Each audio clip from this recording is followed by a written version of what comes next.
Boom, and just like that, it is week 14 of the fantasy season, so you know exactly what we need to do. We're going to go through every single matchup, break down every single wide receiver, and go over who you should be starting and who you should be sitting here in week 14 of the fantasy season. Very quickly here, we have 4 teams on bye week here in week 14, the last week with bye weeks in the NFL. The Carolina Panthers, the New England Patriots, the New York Giants, and the San Francisco 49ers. So make sure you guys are checking your lineups and making adjustments accordingly. All right, let's kick it off with Thursday Night Football. We're going to have the Cowboys traveling to face the Lions. Let's start the Cowboys side of things and what should be a good overall matchup. CeeDee Lamb came through in week 13 with a big performance, 24.2 fantasy points, 9 targets, 7 catches, 122 receiving yards, and a touchdown. There's like a little bit of concern out there because CeeDee Lamb, some dropped footballs in week 12, a dropped touchdown, like chemistry felt a little bit off, and George Pickens has been lights out, but there was never any concern on my part when it came to CeeDee Lamb, and this is a smash matchup. This Lions secondary is banged up. They're struggling. They've now given up the 3rd most fantasy points to opposing wide receivers on the season so far.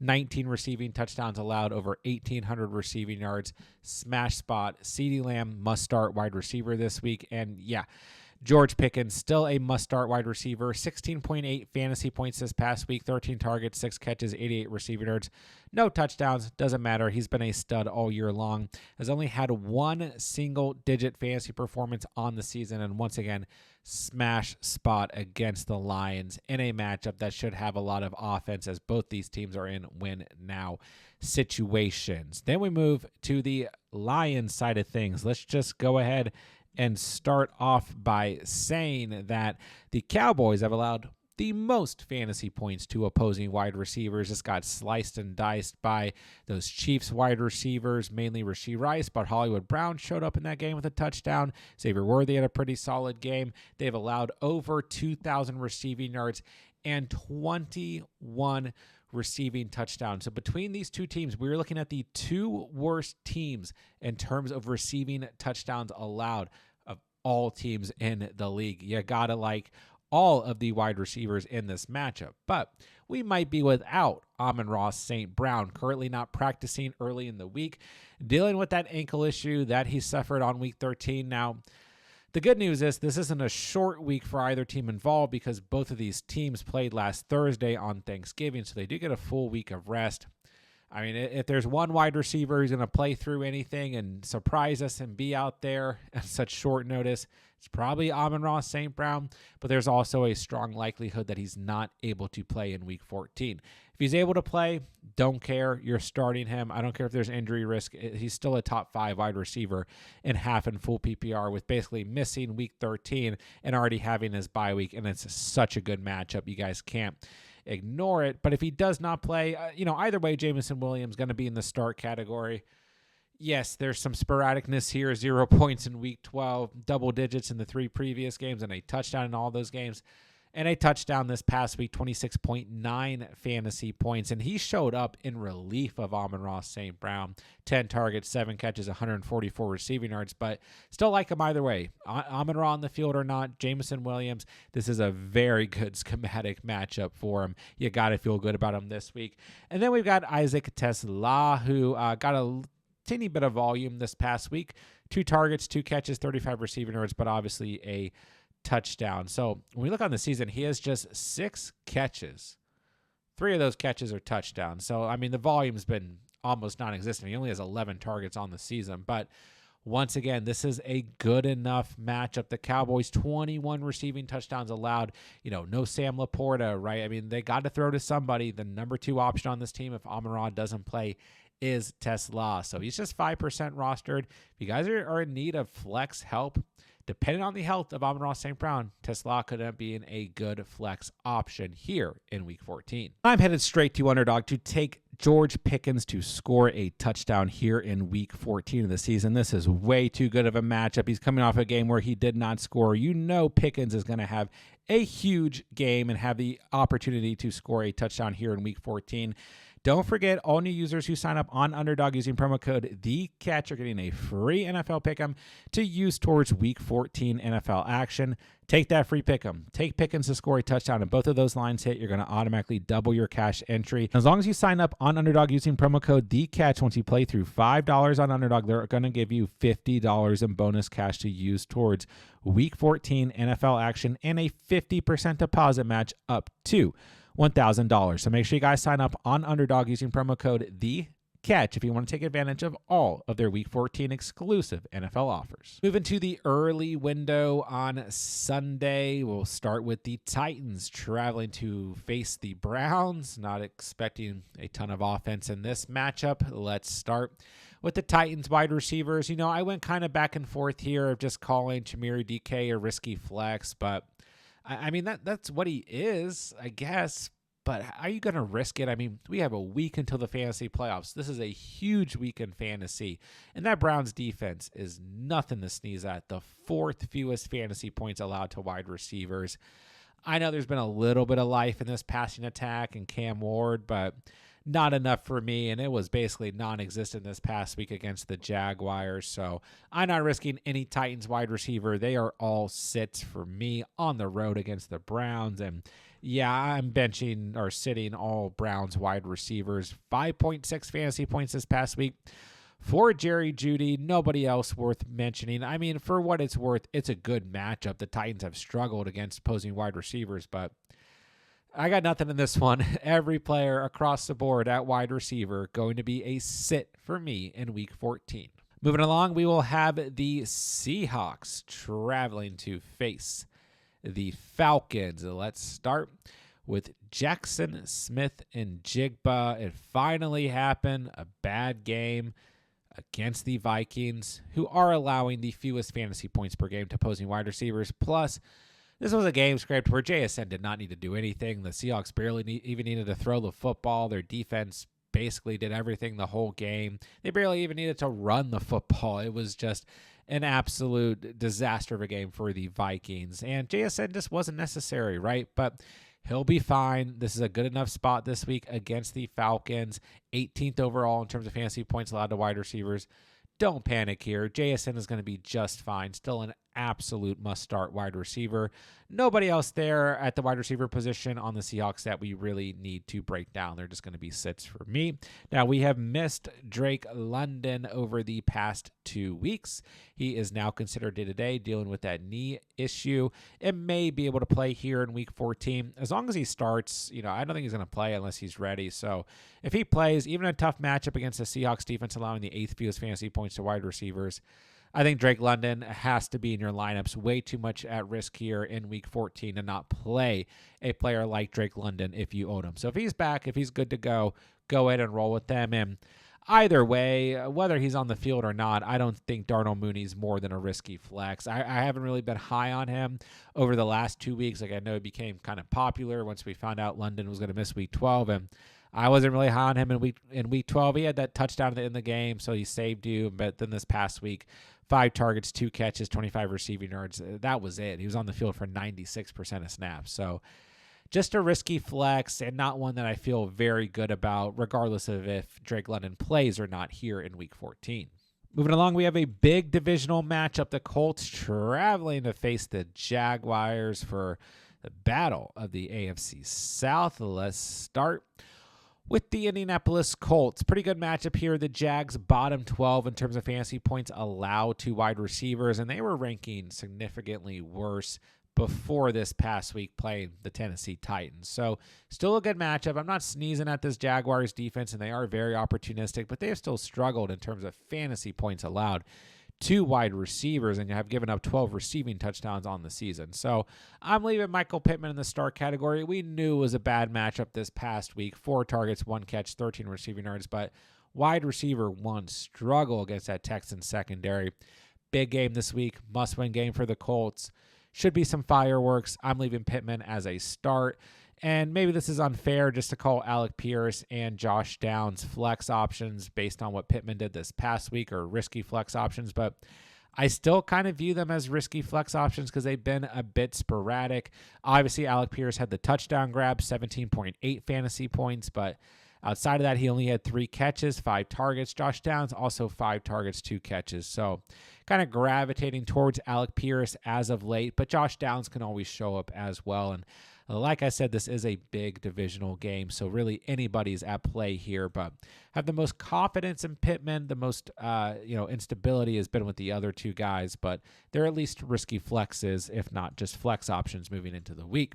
Then we look to the Jaguars wide receivers. It's really become Jacoby Myers as the main guy here. 21.3 fantasy points in week 13, 6 targets, caught all of them, 90 receiving yards and a touchdown in 2 straight games. The Colts bottom 10 in terms of fantasy points allowed to wide receivers, so not particularly a bad spot. Plus, we know Sauce Gardner's banged up. His status is up in the air for this week, so could be a nice spot for Jacoby Myers, who will be needed in this game. But really, like the secondary primary pass catcher on this team over the past 2 weeks has been Brenton Strange. Now, Parker Washington is banged up, dealing with a hip issue. Don't know if he's going to play this week. So that did open up things for Brian Thomas Jr., who returned this past week, but he had just 3 targets, 2 catches. So maybe without Parker Washington going into the week, the game plan is more centered on Brian Thomas, but this is a good matchup for Brenton Strange at the tight end position. The Colts have really struggled against the tight end position. So I don't know. I'm just going to call Brian Thomas a risky flex, but I was close to calling him a sit. And if Parker Washington plays, also a risky flex. We'll see how the passing volume shakes out here in week 14. Moving along, we have the Commanders traveling to face the Vikings. Let's start with the Commanders side of things. Tough matchup for Debo and Scary Terry this week, as the Vikings have allowed the fewest fantasy points to opposing wide receivers, but I think both are still worth a flex. Obviously, Marcus Mariota has filled in serviceably as the backup quarterback in relief of Jaden Daniels, and now we might actually see Jaden Daniels back in action here on the road against the Vikings in week 14. But yeah, I mean, really, I know Terry showed up. He had a great game, 14 targets, 7 catches, 96 receiving yards, 8 tutty, 22.6 fantasy points, and he looked good. There's 1 or 2 moments where it was like he needed to catch his breath, get off the field and everything, but he looked good in his return from injury against a very good Broncos secondary. So I like both these players here. Obviously, Debo made that big catch towards the end of the game, and outside of that, didn't really have a great game. But this will once again be a game where I think that the Commanders are going to come out here and do whatever they can to win. So tough matchup, but Debo, Scary Terry, good flex options here in week 14. I am kind of gravitating towards Terry McLaurin. And then we look to the Vikings. All right. Justin Jefferson, Jordan Addison, Jalen Naylor. Nobody could really get it done this past week. Hawkinson had a surprisingly decent week at the tight end position, but it just wasn't there against that Seahawks defense. Max Brosmer at quarterback. This is exactly what we expected all week long. Looks like J.J. McCarthy is going to come out of concussion protocol and start for the Vikings here in week 14. I don't know how much better that is. I guess it's better. But we got to remember, between weeks 9 and 12, since he last returned from his early season injury, he had a total of 7 interceptions and 2 fumbles in that stretch. And the Commanders' defense showed a little bit of life this past week against the Broncos. But they're certainly not a good defense whatsoever, especially against the wide receiver position. So I'm going to leave Justin Jefferson optimistically in the flex spot, because I think when you have a player like that coming off of a game like he had this past week with an offense that played the way they did this past week, the game plan the following week is probably to get a lot of volume to that star wide receiver in a matchup against the team giving up the 6th most fantasy points to opposing wide receivers. So still kind of nervous to call him a flex, but Justin Jefferson's going to be a flex here in week 14 of the season. Next up, we will have the Bengals traveling to face the Bills. Let's start with the Bengals side of things. Had a nice Thanksgiving Day performance from Jamar Chase with Joe Burrow back at QB. 18 fantasy points against the Ravens, 14 targets, 7 catches, 110 receiving yards. And it really hasn't mattered who the quarterback has been this season for the most part. Jamar Chase still a top 6 wide receiver in both half and full PPR. I will say this is a tough matchup this week against the Bills. They are ranking in the top 12 in terms of fantasy points allowed to wide receivers, but I don't really care. With Burrow back on the field, you got to like Chase no matter what. And like I said, even without Burrow, he's been fine. He's a must-start wide receiver every single week. T. Higgins missed this past week due to a concussion, did not play on Thanksgiving Day. Looks like he should be back here in Week 14. So as long as he's on the field, he's also a start for me. Now, I talked a lot about HOU-KC this past week being a potential flex option. He wasn't really a great flex option, but he did score a touchdown, and we've also seen some involvement out of Mitch Tinsley. Tinsley actually had 9 targets this past week, but only 2 catches, where HOU-KC at least got that red zone play. So if Higgins is out, then HOU-KC and Tinsley become risky flex options. At least we know the Bengals will throw the football a good bit, but that's about all we can call them. All right, Khalil Shakir, I don't know where he was this past week, just 1.5 fantasy points. I mean, it's Khalil Shakir. What can we expect? 4 targets, a catch, 5 receiving yards. That was it. And kind of a game script where it felt like he was pretty much necessary. Listen, the Bengals are giving up the 6th fewest fantasy points to wide receivers. I've talked a lot about this throughout the course of the season. The Bengals have not been bad against wide receivers, but they're just so bad against running backs and tight ends that, you know, those stats are elevated elsewhere in terms of their rankings and where they're poor at. And teams do throw to wide receivers less against them because they game plan against or to play running backs and tight ends. But also the Bengals have been good against the wide receiver position still. So ultimately, it's not a great spot, but Khalil Shakir, we know what he is. Every single week, a low-end start, and hopefully the volume's better this week. Keon Coleman did come back to life and score this past week for what it's worth, but very little involvement. Gabe Davis, minimal involvement as well. Brandon Cooks is on this team now. I mean, we got all kinds of names here. Josh Palmer dealing with an injury. So the only guy I would trust in any capacity is Khalil Shakir here in Week 14. Next up, we will have the Saints traveling to the Bucks, which should be a good little divisional matchup. Let's start with the Saints side of things. Pretty good matchup for them as the Bucks are bottom 10 in terms of fantasy points allowed to the wide receiver position. And Chris Olave has been as solid as it gets. 14.7 fantasy points this past week. 7 targets, 4 grabs, 47 receiving yards, and a touchdown. Double digits in every game this year except Week 9 against the Rams. So, yeah, keep rolling with Chris Olave. He gets the volume. Tyler Shuck is still showing some life. He's also turning the football over, but he's thrown the football at least 38 times in the past 2 games. So Olave, very good start. You can feel good there. Devon Vele showed up this past week. 8 targets, 8 catches, 93 receiving yards, and a tutty. 23.3 fantasy points. He's had 7 or more targets in the last 2 weeks. He's really become the 3rd pass catcher on this team. I would still say Jawan Johnson, the number 2 option there, tight end, but Vele's involved. It's a good matchup. He's in the waiver video. If you guys are hurting at the receiver position, need some flex options, Vele should be a good enough option due to matchup here in Week 14. Then we got the Bucks wide receivers. What in the world? I mean, I talked a lot throughout the course of the week. Told you guys I was kind of avoiding Emeka Egbuka.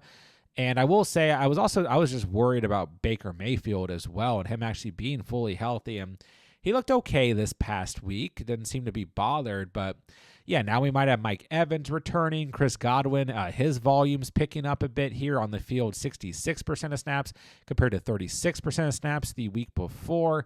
Tez Johnson's still flying around. Sterling Shepard's flying around. It's a big old question mark for me at the wide receiver position going into the weekend. It doesn't really feel like the early season chemistry between Baker and Emeka Egbuka has really been there. I mean, since week 6, we have the game against the Patriots where he did play well, but he also scored very early in that game.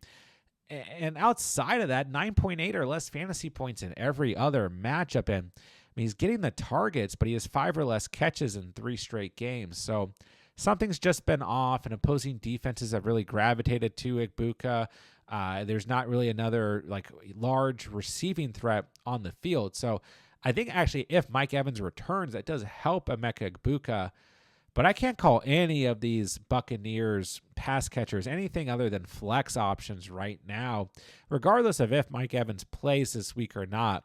Egbuka, Godwin, Tez Johnson, whoever, all of them are risky flexes, and there's too many pass catchers here. It's not particularly a great thing for fantasy because the volume is so split amongst these guys. So listen, Good enough matchup against the Saints. Not a bad defense, just an okay defense, but certainly not a great matchup here. But this is a big divisional game that the Buccaneers need to win. With the Panthers still right there next to them chasing. So once again, risky flex options. Somebody will probably come up here.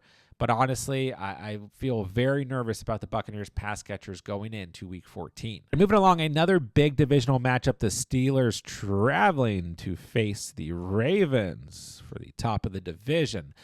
Let's start with the Steelers. I'm just going to put DK Metcalf as a risky flex, and that's kind of the area we've had him for a bit now. Listen, the Ravens defense has gotten better, gotten healthier, but they're still bottom 10 in terms of fantasy points allowed to wide receivers. They've still been better against the run than the pass as of late. Metcalf can always do something, can always score. I don't know, man. It's one of these things I don't feel confident in it. And Aaron Rodgers has like 17 injuries and a broken nose. Don't know if he's going to play or if Rudolph's going to play, if we're going to see both of them again, whatever. I just don't feel great about the state of the Steelers offense right now. And the passing volume is awful. This is very much so an Arthur Smith system, right? And, it was working earlier in the season. I don't know if it's going to keep working, but it feels like this team is slowly falling apart on offense and defense. So the running back's a little bit more fantasy relevant, but wide receivers, not so much. So Metcalf, just a risky flex. Everybody else on this team at wide receiver, not even worth talking about from a fantasy perspective. Then we move to the Ravens. I got my guy Zay Flowers as a low-end start, and that's all he's been for quite a few weeks. But, yeah, what was this past week? 0.6 fantasy points, 7 targets, 2 catches, 6 receiving yards. Another team where the offensive play calling this past week, you were just like, what is really going on here? It just didn't make a whole lot of sense against the Bengals. But listen, it's a great matchup. The Steelers have given up the second most fantasy points to wide receivers, over 2,000 receiving yards allowed, 12 receiving touchdowns, 169 receptions allowed. They are the worst team in terms of receptions allowed to opposing wide receivers on the season. So it's a good spot. He's a low-end start. I know this past week was bad, but come on, all running backs, all wide receivers have bad weeks. So Zay Flowers, still a solid enough start. Maybe not a high ceiling, but very startable here in Week 14. Next up, we have the Dolphins traveling to face the Jets. Big matchup for the Dolphins. Let's start with Jalen Waddle. 7 fantasy points this past week in Week 13. 6 targets, 3 grabs, 40 receiving yards. That was it. So he's seen 8.2 or less fantasy points in 2 straight games, but he's still the active wide receiver 1. There's really nobody else here. Some sprinkles to Malik Washington, some sprinkles to Darren Waller, a little bit of volume to Devon Achane at the running back position. But in terms of the wide receiver position, it is all Jalen Waddle. It's a good enough matchup here. The Jets are still ranking top 10 in terms of fantasy points allowed to wide receivers. So maybe not the best matchup actually, but a lot of that ranking comes from earlier in the season. So listen, and teams have had a lot of success running the football against him as of late. So I'm going to hold out the faith in Jalen Waddle, still leave him as a start. Maybe he is like a low-end start, but I think he can get it done and still be a solid enough option for you guys. Then we move to these Jets wide receivers. Both are risky flexes. Just when we thought John Mechie was going to be a thing, 2 touchdowns in 2 straight games, 13.5 or more fantasy points in 2 straight games. He did have 8 targets this past week, but just 4 catches, 19 receiving yards, 5.7 fantasy points. And A.D. Mitchell showed up out of nowhere. He had 6 or more targets in 2 straight games, 6 in week 11, 7 in week 12. So he was getting involved, was getting open, was creating separation, was not catching the football.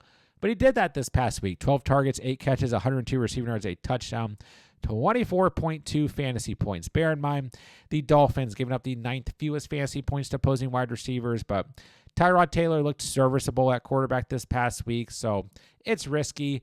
But if you're desperate, Mechie or Mitchell can be flex options, but I don't really trust either of them here in Week 14. All right, moving into the afternoon window, let's start with the Broncos on the road to face the Raiders. Let's start with my guy Courtland Sutton, who I really encourage you guys to start coming out of the bye week against that Commanders secondary. 6 targets, 5 catches, 62 receiving yards, a touchdown, 17.2 fantasy points. Really solid start for you guys, and I think it's going to be a solid start once again against the Raiders, giving up the 4th most fantasy points to opposing wide receivers, over 1,800 receiving yards, 15 receiving touchdowns allowed to the position. You got to feel good here. Sutton going to be a very strong start. And I know Troy Franklin didn't particularly show up this past week, just 3 targets, 2 catches, 21 receiving yards, 4.1 fantasy points for him. But schematically, this is a really good spot for Troy Franklin. It's actually probably a better spot for Franklin than Sutton. Last time these two teams met in Week 10, Franklin had 15 fantasy points. And, you know, those first couple games, you know, Week 7 through Week 11 before the bye week, Franklin had 8 or more targets in every game, then kind of disappeared this past week. And we have seen some more sprinkles of Pat Bryant as of late, 6 or more targets in each of the last 2 games. But I think Franklin will come back here and be a solid start, maybe a lower end start based on what we saw this past week. And even with Sutton, like, amazing pass in the red zone from Bo Nix.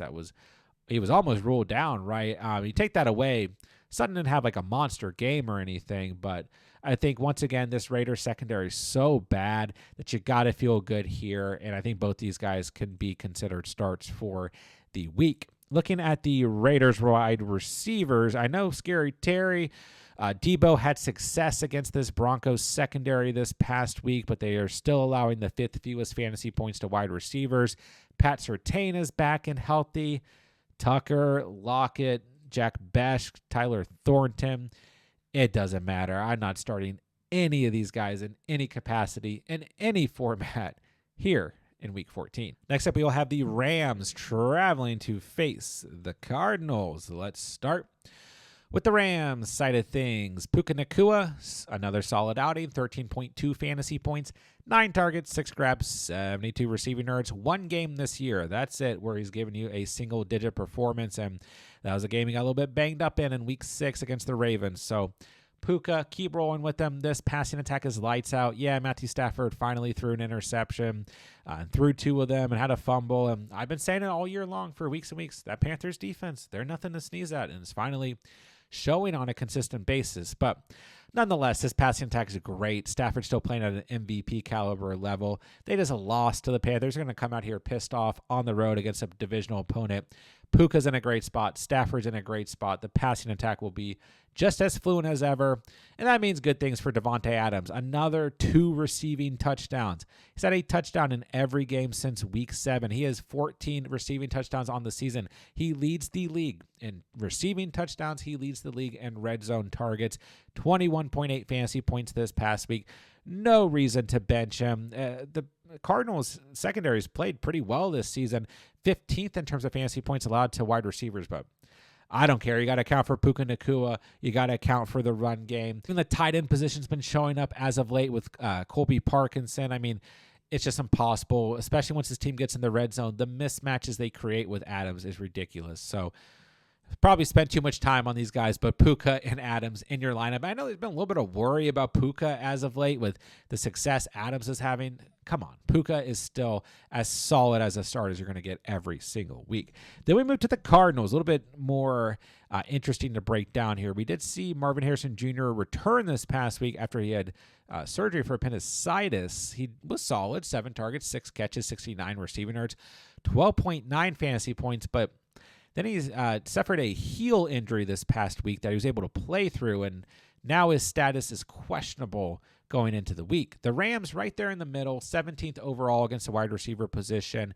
Obviously, the pass rush, the run defense, great, and we have seen games as of late where that's allowed the secondary to play a bit better. We also had weeks like this past week where Bryce Young has success against them. So I do think that Jacoby Brissett and the Cardinals passing attack can come out here and have success this week at home. And we know whether they're keeping the game close or up by 10 or down by 50, Jacoby Brissett's going to come out here and sling the football, 40 passing attempts in every start this year except for 2 since he took over. So at least there's garbage time here if there's nothing else for the wide receivers. But yeah, this will definitely impact things because Michael Wilson came back to earth this past week, did have 7 targets, but just 3 catches, 36 receiving yards, 6.6 fantasy points. Greg Dortch completely disappeared. And then Trey McBride obviously seen a ton of volume, so the tight end position. So if we get no Marvin Harrison Jr. this week, I think Michael Wilson, good low-end start. I think at both play, they're both still startable, but Yeah, I thought Michael Wilson would be fine this past week, especially due to matchup and potential game script, and it was all there, and he didn't do hardly anything. So tough to read this early in the week, but for now, I'll just leave MH Jr. and Michael Wilson as low-end starts. We'll see how things shake out. Next up, we have the Bears traveling to face the Packers to close out the afternoon window. Let's start with the Bears. Rome Odunze, where have you been? 2.8 fantasy points this past week, 6 targets, 2 catches, 8 receiving yards. That was it. I mean, the Bears ran the football with an immense amount of success, and they really have been running the football very well over the past couple weeks. But this past week, it was basically just the running game, and that was it. I mean, I know Cole Kmet had that touchdown towards the end, but outside of that, like, there was really not a ton of passing volume in this game. There was 36 passing attempts, but only 17 completions, 154 total passing yards from Caleb Williams. Windy, kind of gross day there in Philly on Black Friday, but I want to leave Rome Odunze as a flex option. I don't know what else to call him. The Packers giving up the 12th fewest fantasy points to wide receivers. Big divisional game here. Big game if the Packers can come through and pull off this victory. Big game if the Bears can win and stay atop of the NFC right now. So we'll see what happens. I think Odunze will be necessary in this game, but due to the matchup and due to the sporadicness, can't call him more than a flex. And yeah, I wouldn't have any confidence starting any other Bears wide receivers as well. And if Rome Odunze is a sit for you, I don't really blame you. Then we move to the Packers wide receivers. Both showed up this past week. Both had touchdowns. Romeo Doubs, 4 targets, 4 catches, 20 receiving yards, a touchdown, 12 fantasy points. Christian Watson, 10 targets, 4 catches, 80 receiving yards, a touchdown, 18.3 fantasy points. And then let's not forget, Dontavion Wicks is alive. 28 fantasy points this past week. 7 targets, 6 catches, 94 receiving yards, 2 receiving touchdowns against a very much so struggling Lions secondary we already touched on. But the Bears are still a bottom 10 unit in terms of fantasy points allowed to wide receivers, over 1,800 receiving yards, 16 receiving touchdowns. So still a good spot here. But unfortunately, can't really have the confidence to call Doubs or Watson more than a flex. And we do know that this team still wants to run the football first and foremost. They just have these like random games, like at the Lions on Thanksgiving Day, against Pittsburgh in Week 8, like an Aaron Rodgers revenge game. Primetime game in Week 4 against the Cowboys where Jordan Love, like we know he's capable of this, but throws for 3 or more touchdowns, throws for over 300 passing yards or whatever. This past week, only 234 passing yards, but still, they're not going to do this every single week. This would be another week where it makes sense for them to throw a lot, but we'll just have to see how it shakes out. But yeah, still don't have the confidence to call Doubs or Watson more than a flex. Then listen, I'm not chasing Dontavion Wicks' points this past week. We've seen it happen before. I mean, if you really are hurting at wide receiver, you could roster him and see how it shakes out. But yeah, we've done this before, guys. Let me remind you of Week 4 last week when he had 24.8 fantasy points and only hit double digits 2 more times on the season. So it wouldn't make sense with Luke Musgrave struggling at tight end and Josh Jacobs being banged up as of late to get a guy like Wicks involved on the regular basis. But I don't know if it's going to happen. And maybe Jaden Reed comes back this week too. We didn't talk about him. Sorry. I think, let's see here. So he's waiting on medical clearance to see if he can if he can make his return to practice. So maybe he's in the mix.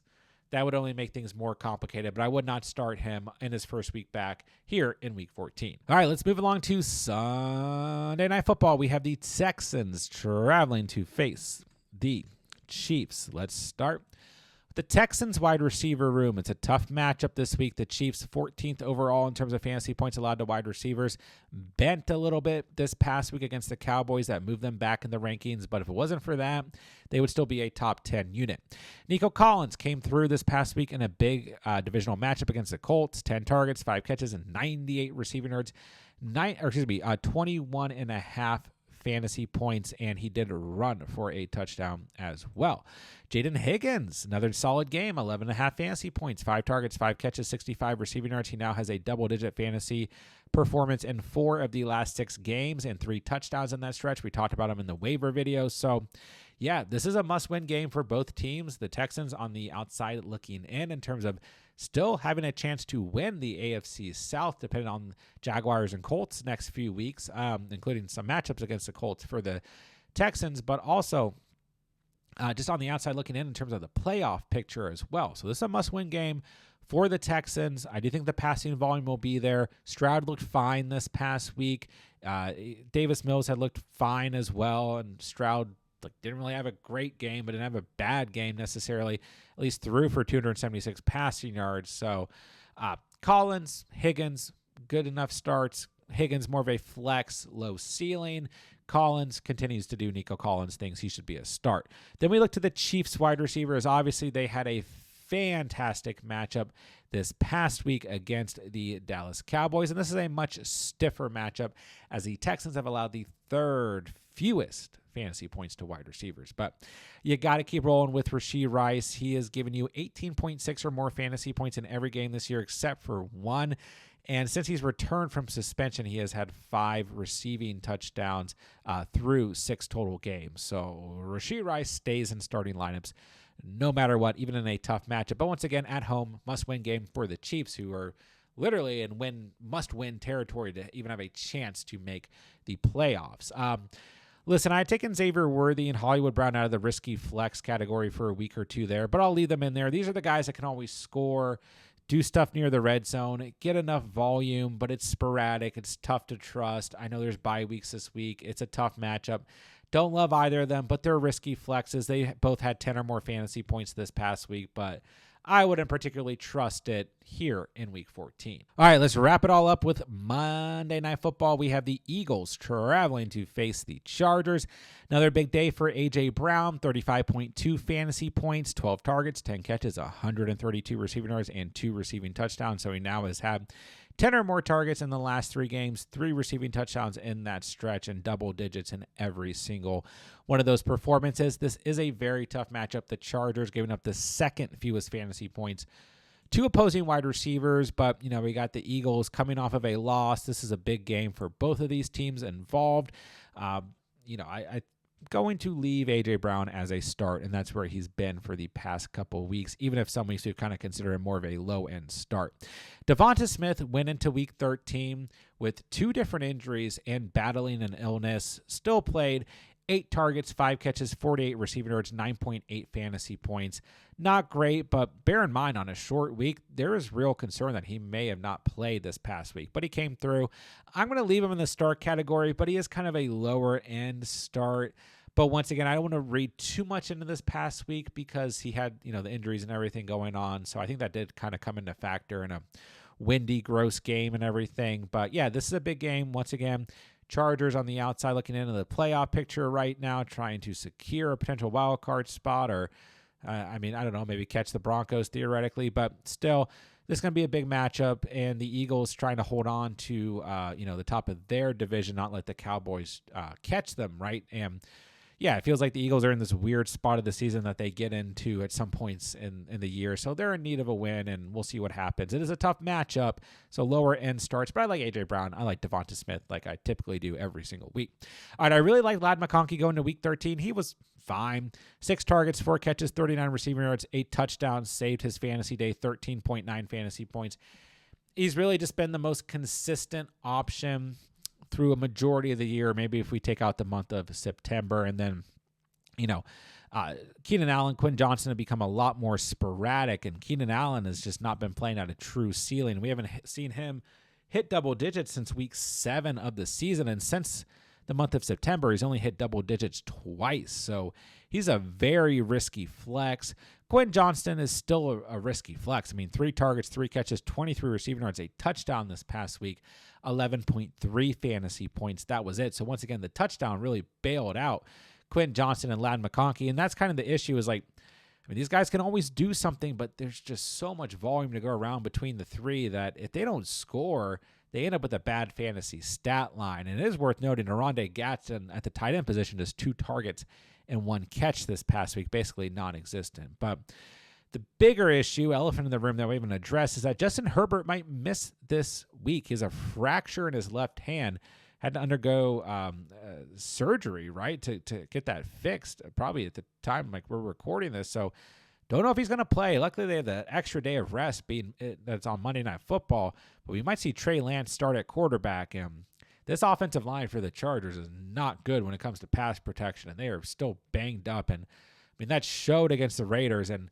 yeah, the Eagles have been struggling defensively to a degree. They've also, like, I don't know, they've been all over the place. They had 2 really good games where it was looking like, oh man, this Eagles defense is what we thought it's going to be.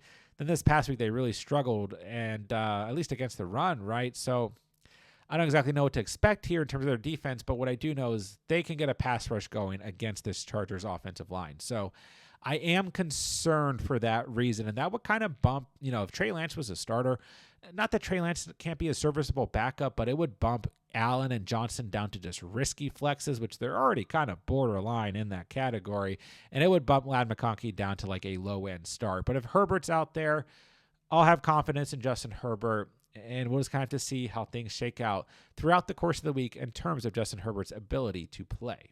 And there you guys have it. Every single matchup, every single wide receiver, who you should be starting, who you should be sitting here in week 14 of the fantasy season.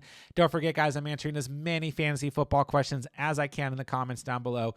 Please drop me your guys' fantasy questions. I'll answer as many as I can throughout the course of the week. I know there's a lot on the line here in week 14, just 1 week away from the fantasy playoffs. And while you guys are down there, it really does help me out, helps out the channel tremendously when you guys subscribe and hit that like button on the way out. When the videos and playlists pop up on the screen, don't forget we have everything here on the channel that you could possibly need to dominate week 14 of the fantasy season and the next coming weeks through the fantasy playoffs. So make sure you guys are checking out all of the content as the week progresses. And with that, I'll say thank you guys so much for watching and or listening. And remember, you saw it here on The Catch.